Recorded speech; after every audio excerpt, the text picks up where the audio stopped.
자, 우리 도시개발법의 수용 방식에 관한 기출문제를 풀어보겠습니다. 한 13문제 풀어보고요. 기본 문제가 9문제, 심화 문제가 한 4문제 정도 이렇게 구분해서 풀어보도록 하겠습니다. 먼저 기본 문제부터. 자, 도시개발 사업의 시행 방식과 관련된 설명 중 옳은 것을 모두 몇 개인지 골라보시오. 이렇게 되어 있는데, 기업번부터 미흡번까지 지문이 있는데, 이 도시개발 사업 시행 방식이 어떤 경우는 수용을 택하고 어떤 경우는 환지를 택한지, 그 기준을 물어보는 겁니다. 자, 여기 보시면 도시개발 사업은 수용 방식이거나 환지 방식 또는 이를 혼용하는 방식으로 할 수 있는 거 맞죠? 이렇게 세 가지 방식 법에서 인정되어 있으니까요. 자, 니은번을 보시면 수용 사용 방식은 지역의 지가가 현저히 다른 지역에 비해서 높을 경우에는 수용보상금이 지급이 어렵기 때문에 이때가 환지를 택하는 방식이니까 이 내용은 환지 방식이라고 해야 됩니다. 자, 니은번 틀렸고요. 자, 그 다음에 세 번째 항목도 디귿번도 수용 방식은 대지로서 효용 증진과 공공설의 정비를 위해서 지목이나 형질 변경, 공공설의 설치 변경이 필요한 경우 이것도 환지 방식이라고 봐야 되겠죠. 그 대지로서 효용 증진 같은 걸 위해서 토지를 교환, 분합, 합병 같은 것들, 그 다음에 그 토지의 자, 구획 변경, 지목 형질 변경 이런 말이 나오면 이거는 환지 방식이라고 해야 되겠습니다.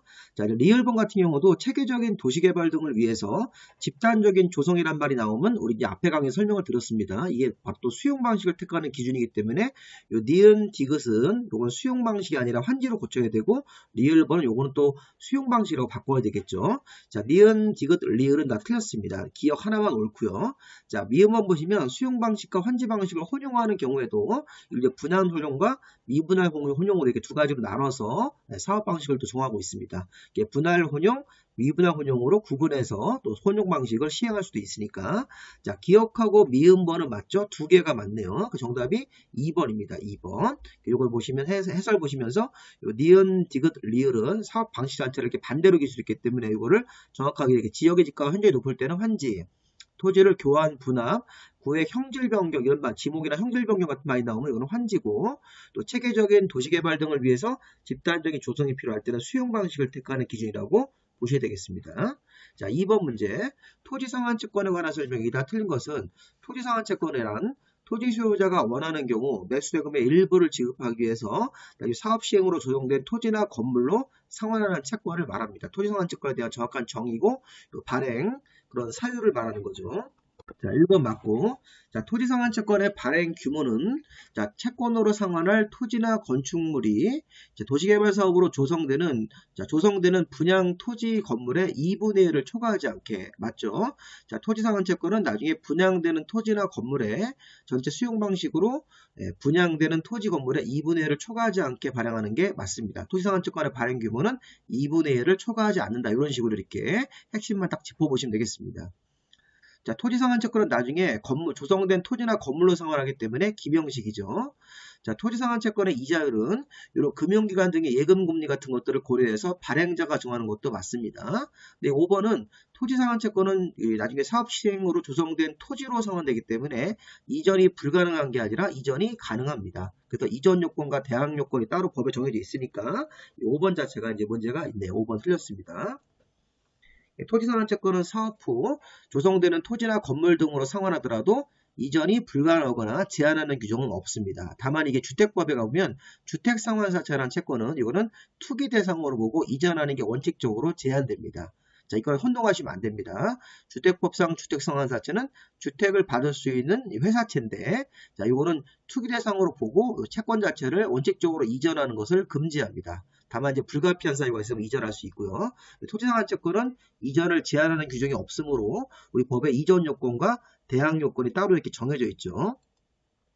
자, 3번입니다. 자, 일단 2번 정답은 5번으로 봐야 되겠죠. 자, 3번 문제는 원형지의 공급과 개발, 원형지에 대한 문제네요, 이거. 자, 원형지를 공장부지로 사용하는 사람도 원형지를 받아서 개발하는 사람이 될 수가 있습니다. 자, 원형지 받는 사람들 5명 중에서 5번이 학교나 공장부지로 사용하는 사람들한테 원형지를 공급해서 원형지 받아가지고 개발자가 될 수 있습니다.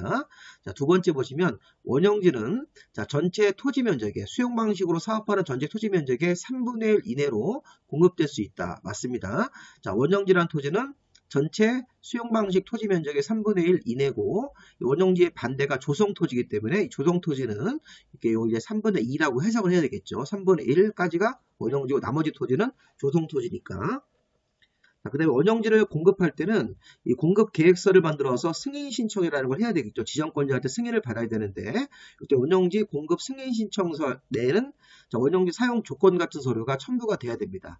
자, 이건 이제 핵심 이론 강의할 때 없는 내용인데, 이런 것들도 한번 이렇게 보십시오. 약간 심한 내용으로. 자, 원형지는 지정권자한테 승인을 받아야 돼서 승인 신청서를 내는데, 그때 원형지 사용 조건 같은 것들이 첨부가 되어 있습니다.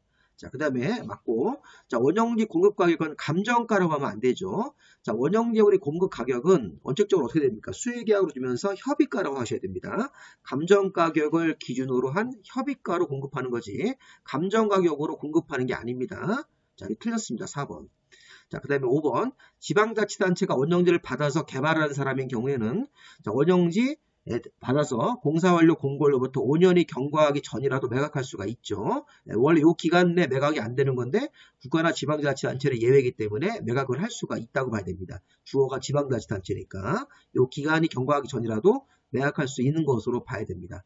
자, 1번, 2번, 3번, 5번은 맞고 이제 4번 틀렸죠.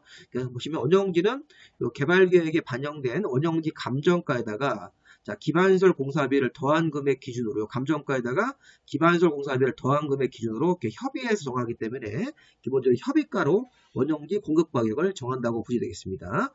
공급 방식은 수의계약이 원칙이고요. 자, 네 번째. 자, 조성토지의 공급에 관한 설명이다. 옳은 것은 지정권자가 아닌 시행자는 조성토지 등을 공급할 때 자, 조성토지 공급계획을 작성을 해서 제출합니다. 맞습니다. 자, 원형지와 유사하게 조성토지도 자, 조성토지 공급 같은 거 할 때는 공급계획을 지정권자에게 제출하고 지정권자에게 승인을 받아야 됩니다. 이거 틀렸네요. 자, 지금 옳은 걸 찾는 거니까 지정권자한테 공급계획도 내고 승인도 받아야 됩니다. 이거는 이제 몇 년 전에 개정이 된 사항이라서 승인까지 받아야 됩니다. 두 번째, 조성토지를 공급할 때 주택법상 공공택지, 우리 공공택지면 이거 서민들한테 주는 토지로 볼 수 있습니다.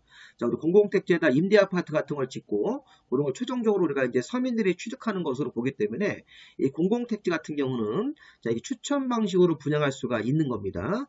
추첨 그러면 서민들한테 공급하는 토지 네 가지를 생각하셔야 돼요. 조성토지에서. 그래서 우리 보시면 이 추첨으로 주는 게 대표적인 게 뭐가 있습니까? 국민주택 규모 이하의 주택용지, 그 다음에 공공택지, 330 이하의 단독주택용지, 그 다음에 이제 공장용지, 중소기업 하는 사람들한테 공장용지도 추첨 방식으로 이렇게 공급할 수가 있습니다. 조성토지에서. 추첨 그러면 네 가지를 생각을 하셔야 되겠죠. 받는 사람들 대표적으로 네 가지. 자, 그 다음 우리 조성토지의 가격평가는 보시면 감정평가업체가 평가한 금액의 산술평균 금액인 감정가격을 기준으로 하는 거죠. 다만 이제 어떤 특정한 토지는 감정가 이하로 싸게 공급할 수 있는 게 있었습니다. 조성토지에 대한 가격평가는 관련 법에 따른 감정평가업체가 평가한 금액의 산술평균한 금액이 이게 감정가격이라고 해석하시면 되겠습니다. 자, 근데 공공청사용지 같은 경우는 지방자치단체한테 주율이 미리 약속이 되어 있으니까 수의계약으로 공급할 수 있는 겁니다. 자, 우리 학교나 공공청사용지는 일반인들한테 공급하지 않고 국가나 지방자치단체에게 공급하기로 미리 약속된 토지이기 때문에 수의계약으로 공급할 수 있다고 하셔야 되겠고요. 자, 토지상환채권도 이 채권을 받고 미리 기다리는 채권자한테 미리 주기로 약속이 된 거라고 해석을 해서 수의계약으로 공급할 수가 있습니다. 자, 4번, 5번 다 틀렸죠? 답이 이제 3번이 되겠네요. 3번. 1번, 2번도 잘못됐고 지정권자 승인 받아야 되고 공공택지 같은 경우는 추첨으로 공급할 수가 있고 공공청사용지를 지방자치단체한테 주거나 토지상환채권자한테 이게 토지를 공급하는 경우도 조성토지에서 다 수의계약으로 볼 수가 있습니다. 정답은 3번이 되겠습니다. 관련된 걸 이렇게 해설 한번 이렇게 멈춘 다음에 한번 보시기 바랍니다. 자, 우리 5번 수용 방식에 대한 사업 시행으로 옳은 것은 자, 시행자가 아닌 지정권자는 자, 이게 무슨 말입니까? 원래 수용은 시행자가 하는 겁니다. 지정권자는 이게 감독권자인 관청이지 관청이 수용하는 게 아닙니다. 자, 지금 시행자가 아닌 지정권자는 감독권자 관청이기 때문에 수용할 수가 없다고 하셔야 되겠습니다. 이거는 지금 주어가 시행자가 사업에 필요한 토지 등을 사업하면서 필요한 토지 등을 강제로 수용하거나 사용할 수 있는 것이니까 요즘 1번 질문 틀렸습니다. 주어가 틀렸습니다. 지정권자가 수용하는 게 아니라 사업 시행자가 수용을 하는 겁니다. 두 번째, 도시개발 사업을 위해서 토지 등의 수용에 관해서 도시개발법에 특별한 규정이 없을 때는 그때는 공익사업을 위한 토지 취득 보사에 관한 법률 규정을 준용한 거지. 이렇게 도시 및 주거환경 정의법을 따르는 게 아닙니다. 그리고 지금 법의 이름이 수용에 관해서 자, 이 법에 특별한 규정이 없을 때는 그때는 공익사업을 위한 토지 취득 및 보상에 관한 법률을 준용해서 처리하도록 되어 있는 것이지 여기 도시 및 주거환경정의법을 따르는 게 아닙니다. 그래서 2번 지문도 틀렸습니다. 그 다음에 이제 3번. 자, 수용 대상이 되는 토지 세부 목록을 고시하면 이 공익사업법을 준용하는 과정에서 사업인정 고시가 있은 것으로 본다. 이게 맞네요. 자, 세부 목록 고시는 언제 됩니까? 개발계획 고시할 때 개발계획 내용으로 세부 목록이 포함되어 있기 때문에 이 세부 목록 고시는 우리 도시개발사업 절차상에서 개발계획의 고시로 볼 수 있습니다. 그래서 개발계획 고시 내용 중에 이 세부 목록 고시가 되면, 가치 고시가 되면 공익사업법을 준용하는 과정에서 자, 별도로 받아야 되는 사업인정을 따로 받지 말고 이 사업인정 고시가 있었던 것으로 보는 게 맞습니다. 자, 국가에게 공급될 수 있는 원형지 면적은 자, 우리 원형지 면적은 전체 토지 면적의 3분의 1 이내이기 때문에 이때는 뭐 국가 같은 거 따지지 않고 원형지 공급 면적은 전체 토지 면적의 3분의 1 이내로만 해야 됩니다. 3분의 2까지 하시면 초과하는 거죠. 틀렸습니다. 3분의 1 이내로. 자, 시행자가 토지상한채권을 발행한 경우 발행 규모는 자, 토지상한채권은 이거는 3분의 2가 아니라 2분의 1이죠. 2분의 1. 토지상한채권의 발행 규모는 나중에 이 채권으로 상환할 토지나 건물이 자, 나중에 수용돼서 조성되어서 분양되는 토지나 분양되는 건축물의 2분의 1을 초과하지 않아야 됩니다. 나중에 이제 수용 방식에서 이 조성되는 토지 중에서 이 분양되는 토지나 건물 같은 것들이 있으면 이 전체 양의 2분의 1을 초과하지 않아야 되는 거니까 자, 이런 표현보다는 이 2분의 1을 말을 3분의 1로 바꾸는 거. 우리 중개사 시험에서는 글씨를 바꾸는 것보다는 이렇게 숫자 내용을 바꿔가지고 출제하는 경우가 많으니까 원형지는 전체 면적의 3분의 1 이내까지만 그리고 이 토지상한채권을 발행할 때 발행 규모는 분양되는 토지, 조성되는 토지 중에서 분양되는 토지나 건물 같은 것들의 양을 찾아가지고 거기에 2분의 1을 초과하지 않게끔 토지상한채권을 발행하도록 되어 있습니다. 4번, 5번 다 틀렸고 1, 2번 같은 경우도 틀렸습니다. 보시면 답이 3번이 되겠습니다. 1번 시행자가 수용할 수 있는 겁니다. 지정권자가 수용하는 게 아니고 수용에 관해서 이 법에 특별한 규정이 없을 때는 이런 공익사업법을 준용하는 겁니다. 도시 및 주거환경정의법을 따르는 게 아니고요. 원형지 면적은 전체 토지 면적의 수용 방식 전체 토지 면적의 3분의 1까지 3분의 1 이내라고 봐야 되겠죠. 그 다음에 토지상한채권으로 상환할 토지나 건물의 그 발행량은 토지상한채권의 발행량은 분양되는 토지나 분양되는 건물의 2분의 1을 초과하지 않는 거니까 이런 식으로 해서 3분의 2, 3분의 2 그럼 다 틀린 것으로 봐야 되겠습니다. 6번 문제는 사업 방식에 관한 설명이다. 옳은 것은 자, 우리 분할 혼용은 자, 수용 쪽과 환지 쪽이 이렇게 섞여 있는 혼용인데 이때 수용 쪽과 환지 쪽을 이렇게 분할해서 혼용 방식이라고 하더라도 이렇게 분할해서 시행하는 방식이 바로 이게 분할 혼용이 되겠습니다. 이게 분할 혼용, 미분할 혼용이 있는데 수용과 환지 쪽이 이렇게 한 지구 안에 섞여 있는데 그 섞여 있는 그 장소가 이렇게 분할되어 있을 때는 분할 혼용이 맞네요. 1번이 정답이겠네요. 옳은 거니까. 자, 2번은 계획적이고 체계적인 도시개발 등을 위해서 집단적인 조성이 나왔습니다. 이렇게 계획적인 도시개발 등을 위해서 집단적으로 조성이나 공급이 필요할 때는 이거는 환지가 아니라 수용 방식을 택해야 되겠죠. 이렇게. 세 번째, 도시개발구역 지정 이후에도 사업방식을 변경할 수가 있는 겁니다.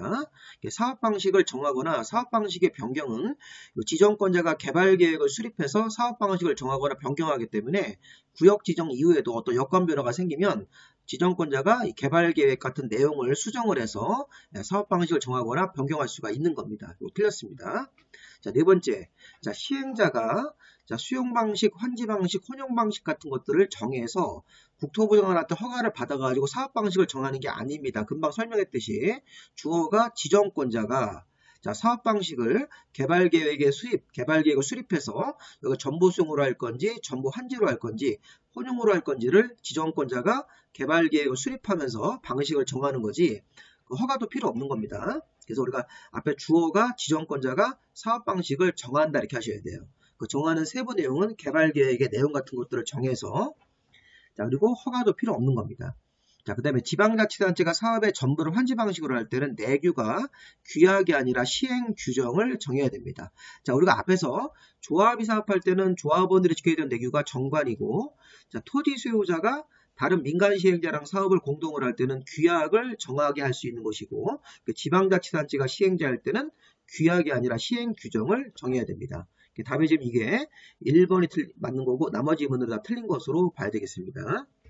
해설을 보시면 이렇게 집단적인 조속이란 말이 나오면 수용 방식을 택하는 거고 구역 지정 이후에도 여러 가지 여건 변화가 생기면 사업 방식을 변경할 수가 있습니다. 자, 지정권자가 사업 방식을 개발 계획 내용으로 정하는 것이지 허가 같은 것도 받지 않습니다. 자, 그리고 지방자치단체가 사업의 전부를 환지 방식으로 할 때는 내규가 시행 규정입니다. 이거 되게 좀 어렵지만 조합일 때는 정관, 토지 소유자가 다른 민간 시행자랑 공동으로 할 때는 규약, 그 다음에 지방자치단체가 전부 환지 방식으로 할 때는 시행규정이라는 내규를 정해야 됩니다. 자, 7번 문제. 자, 수용 방식에 대한 사업 시행으로 옳은 것은 자, 사업을 시행하는 지방자치단체는 구역 지정 이후에 사업 방식을 혼용해서 수용 방식으로 바꾸는 것은 토지 소유자한테 불리한 거죠. 그래서 방식 변경이 안 됩니다.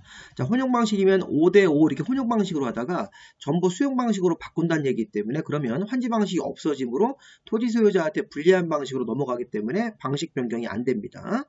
두 번째, 도시개발 사업을 시행하는 정부 추정기관이 자, 사업에 필요한 토지를 수용한다. 정부 추정기관이면 이거 공공시행자겠죠. 공공시행자일 때는 면적 3분의 1 이상 소유, 토지 소유자 총수 2분의 1 동의를 받을 필요가 없는 겁니다. 소유요건과 동의요건이 필요 없이 그냥 수용할 수 있습니다. 그래서 우리가 국가나 지방자치단체, 공공기관, 정부 출연 지방공사는 수용을 할 때 이런 소유요건과 동의요건이 필요가 없으니까 2번도 잘못됐습니다. 3번. 자, 도시개발 사업을 시행하는 공공기관은 토지상한채권 발행할 수 없는 게 아니죠. 이 공공기관도 수용할 수 있고 수용당한 토지 소유자가 원하면 매수대금의 일부를 지급하기 위해서 토지상한채권 발행할 수 있고 공공기관이기 때문에 지급보증도 필요 없습니다. 자, 4번을 보시면 자, 원형지를 공급받아서 개발하는 지방공사는 자, 지방공사예요. 국가나 지방자치단체가 아니라 지방공사이기 때문에 이 사람들은 매각 제한에 걸립니다. 중요한 건 뭐냐면 이게 잘 보세요. 이거 함정이 있습니다. 지방공사는 원래 매각할 수 없는 건데 공사 완료 공고로부터 5년 지나기 전이라면 매각할 수가 없는 거예요. 그런데 지났다고 나왔습니다. 여기 보시니까 지방공사는 원형지에 대한 공사 완료 공고로부터 5년이 지난 시점이라면 5년이 지났기 때문에 5년 이내에는 못 팔지만 지났으니까 매각할 수가 있는 거죠. 이거 조심하셔야 됩니다. 그래서 이 4번이 지금 옳은 지문으로 봐야 됩니다. 자, 이거 함정을 잘 봤습니다. 출제하신 분들이. 그래서 원형지에 대해서 공사 완료 공고로부터 5년이 지나기 전이라면 매각이 금지지만 5년이 지난 시점이기 때문에 매각할 수 있다고 봐야 됩니다. 매각할 수 있는 것입니다. 앞에 주어가 만약에 국가나 지방자치단체면 이런 기간 같은 거 따지지 않고 무조건 매각할 수가 있는 거고 지방공사라든가 공공기관은 자, 5년이 지나기 전이라면 매각이 금지되어 있고 5년이 지난 이후에는 매각할 수가 있는 거니까 이 4번 지문 자체는 맞는 지문으로 봐야 됩니다. 5년이 지났다고 나왔기 때문에.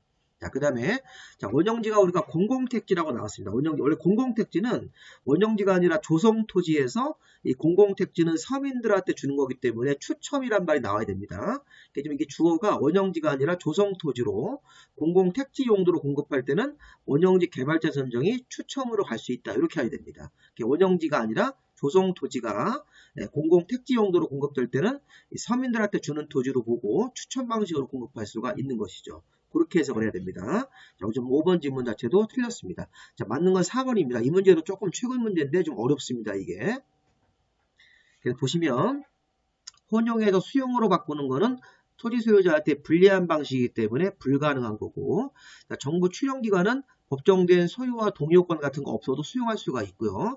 자, 공공기관은 토지상한채권 발행할 수 있는 사람입니다. 또 지급보증도 필요 없는 사람이고, 자, 원형지는 이렇게 추천 방식으로 공급하는 경우가 없습니다. 이걸 조성토지일 때 아까처럼 원형지는 수익이하거나 경쟁입찰 같은 두 가지 방식밖에 없는 거지. 아까 문장에서 원형지를 이렇게 추첨을 한다는 말 자체도 성립이 안 되기 때문에 이 조성토지가 공공택지 용도로 공급할 때 그 조성토지, 조성토지로서 이 공공택지 용도를 받아가는 사람한테 추첨으로 이렇게 줄 수 있는 것이니까 그런 식으로 해가지고 지금 5번 자체는 조성토지하고 원형지를 혼동시킨 것이라고 보시면 되겠습니다.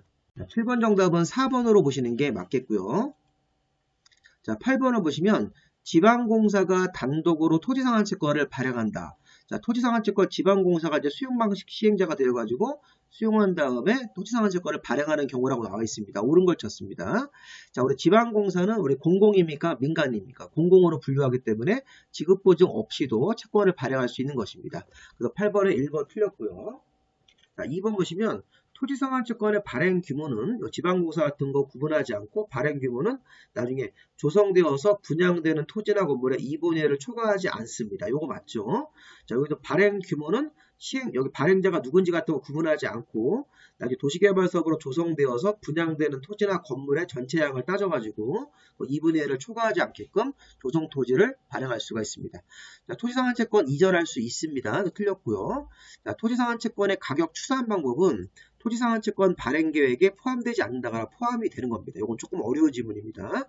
자, 토지상환채권을 발행할 때는 이 발행계획 같은 것들을 제출하고 기존권자한테 승인을 얻어야 되는데 발행계획 안에 토지 가격의 추산 방법 같은 게 포함이 되어 있습니다. 자, 매수대금의 일부를 지급하기 위해서 채권을 발행할 수 있는 겁니다. 여기 전부란 말 쓰면 성립이 안 되니까 일부를 지급하기 위해서 발행할 수 있는 건데 이거 없다고 했으니까 틀렸죠. 자, 옳은 건 지금 2번이 옳은 거고 나머지 문은 다 틀렸습니다. 그래서 이 토지상환채권은 공공시행자니까 지급보증 없이도 발행할 수 있고 토지상환채권은 이전이 가능합니다. 자, 그리고 이 토지상환채권의 발행계획이 이런 것들입니다. 자, 조금 어렵습니다.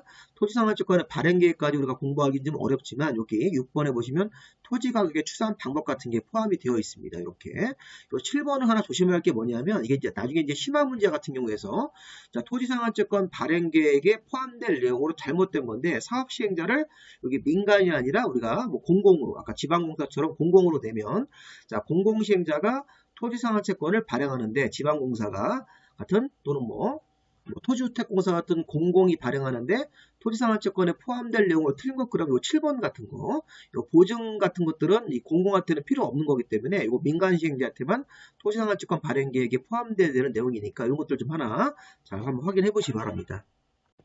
그래서 우리가 이 7번 같은 경우는 민간한테만 적용되기 때문에 이런 걸 이제 한 문제로 낼 수 있습니다. 다음 중 공공시행자가 토지상환채권 발행 같은 거 할 때 포함되어야 되는 내용이 아닌 것 그러면 7번 같은 게가 답이 될 수가 있겠습니다. 이렇게. 자, 매수대금의 일부를 지급하기 위해서 채권을 발행하는 거니까 5번 지문도 아까 잘못됐죠. 이렇게. 일부를 위해서는 발행할 수 없다고 했으니까 틀린 겁니다. 자, 9번 문제. 자, 원형지의 공급과 개발에 관한 설명이다 오는 것은 자, 우리 원형지를 공장부지로 직접 사용하는 개발자 선정은 자, 경쟁으로 가는 거죠. 원형지를 줄 때는 수의계약인데 학교용지나 공장용지 용도로 받는 사람들한테는 개발자 선정을 경쟁입찰로 하는데 경쟁입찰이 2회 이상 유찰됐으니까 수의계약 방식으로 다시 방법을 바꿀 수가 있습니다. 맞죠? 자, 여기 지금 옳은 거네요. 자, 2번. 자, 원형지 공급 같은 것들에 대해서 승인을 할 때는 자, 이행조건을 붙일 수 있습니다. 이행조건 붙일 수 있는 거니까 이것도 틀렸습니다. 자, 근데 원형지의 공급 가격은 자, 감정가에다가 기반시설 공사비를 합산한 금액으로 자, 협의해서 정하는 거지 시도 조례로 정하는 게 아닙니다. 자, 원형지 공급 가격은 협의가죠. 감정가에다가 기반시설 공사비 같은 것들을 더한 금액 기준으로 자, 원형지를 공급하는 사람하고 원형지 받는 사람들이 협의해서 정하는 것이지 시도 조례로 정하는 게 아닙니다. 자, 그 다음에 지방자치단체이기 때문에 대통령령으로 정한 기간 아까 우리 있었죠. 그래서 원형지를 공급받아서 공사 완료 공고일로부터 5년 아니면 원형지 공급 계약 체결일부터 10년 중 먼저 끝나는 기간 동안 매각할 수 없는데 국가나 지방자치단체는 이런 기간과 상관없이 매각할 수 있으니까 틀린 지문입니다.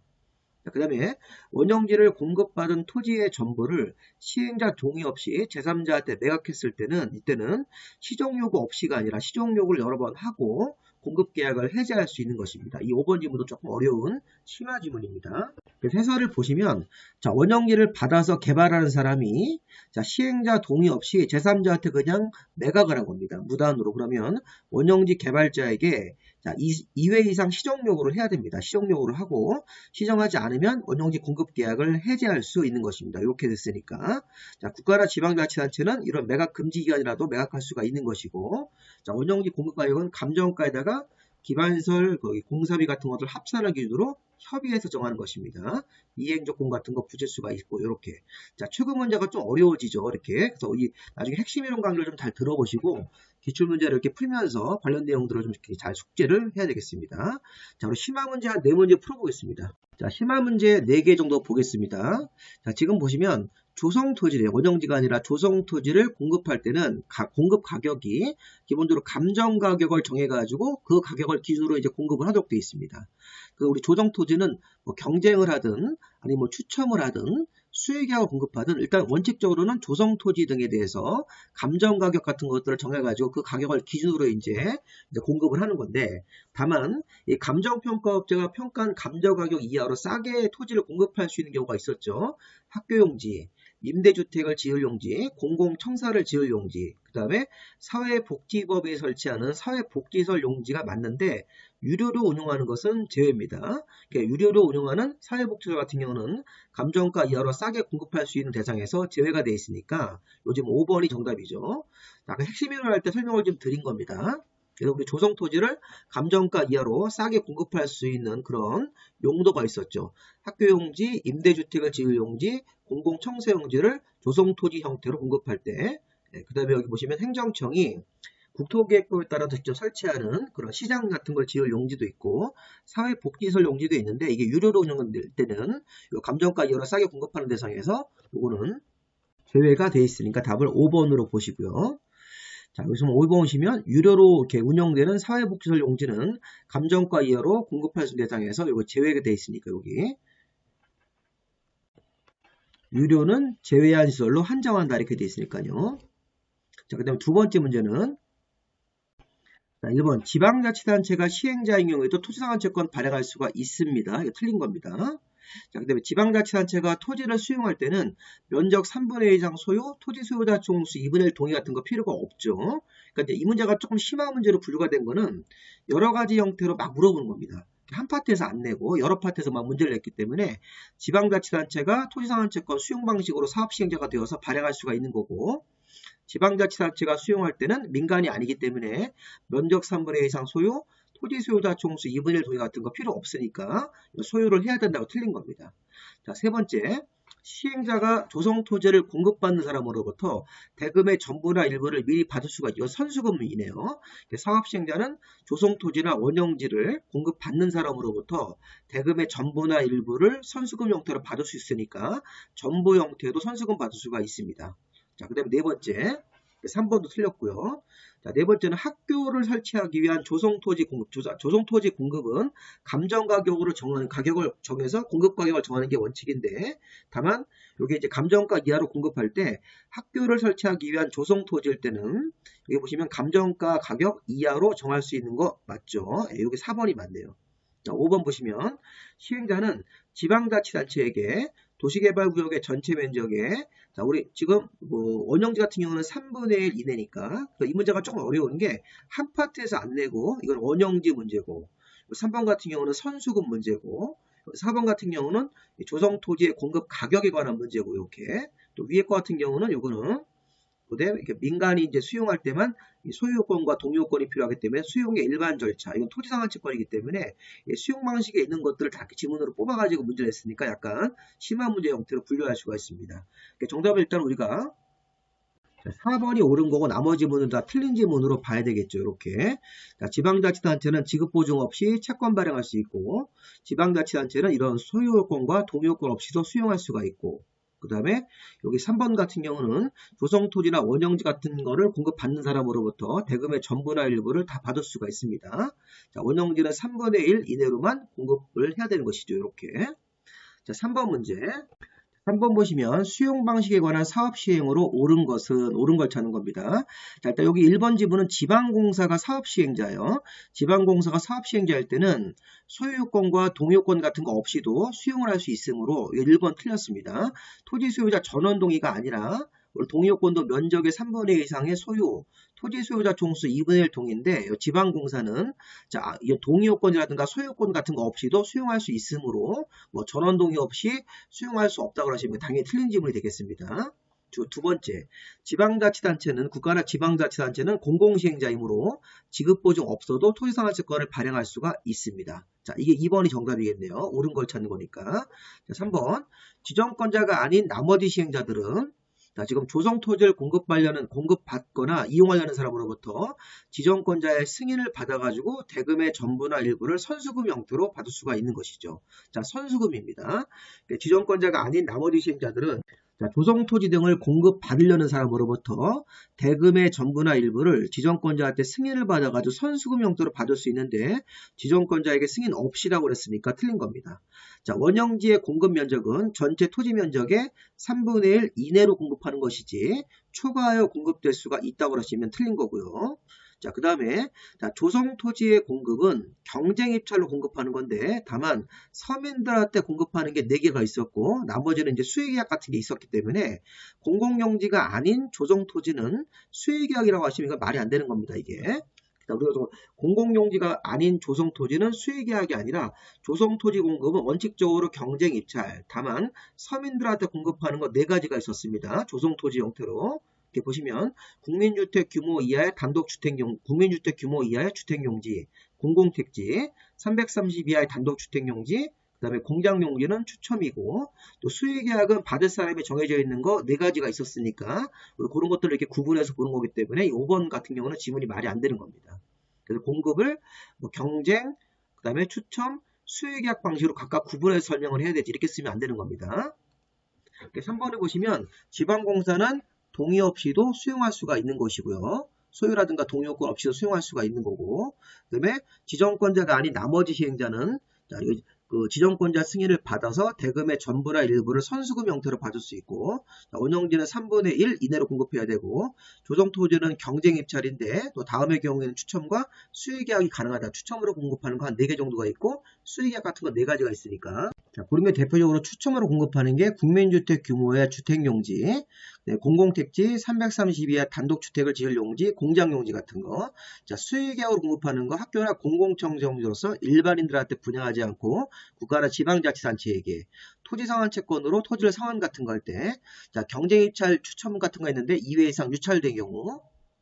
그리고 하나 더 추가하면 시설물의 유지나 관리를 위해서 필요한 최소한의 토지의 공급은 시설물 유지 관리하는 사람한테 주기 때문에 이것도 수의계약 형태로 볼 수 있습니다. 이렇게 구분해서 조성토지를 공급하도록 되어 있는 것입니다.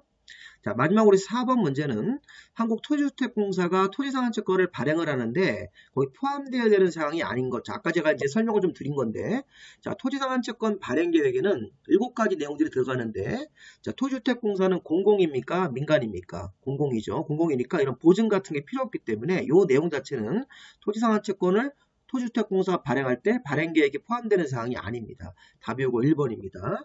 자, 우리 토지상환채권 발행계획은 시행자 명칭, 채권의 발행 총액 이자율, 그 다음에 뭐 토지가격의 추산 방법 이런 게 있었는데 이 보증기관과 보증 내용은 민간 시행자가 토지상환채권 발행할 때만 발행계획에 포함이 됩니다.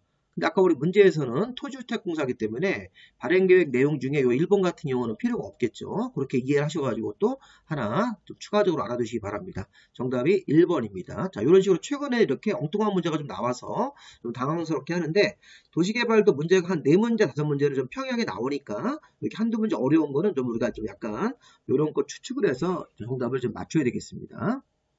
자, 정답이 일단 요거 1번으로 보시면 되겠죠. 자, 여기까지 마무리하시고 기출문제 교재가 필요하신 분들은 저한테 이제 문자로 구입 의사를 주시면 되겠습니다. 기출문제가 굉장히 중요합니다. 자, 여기까지 마무리하겠습니다.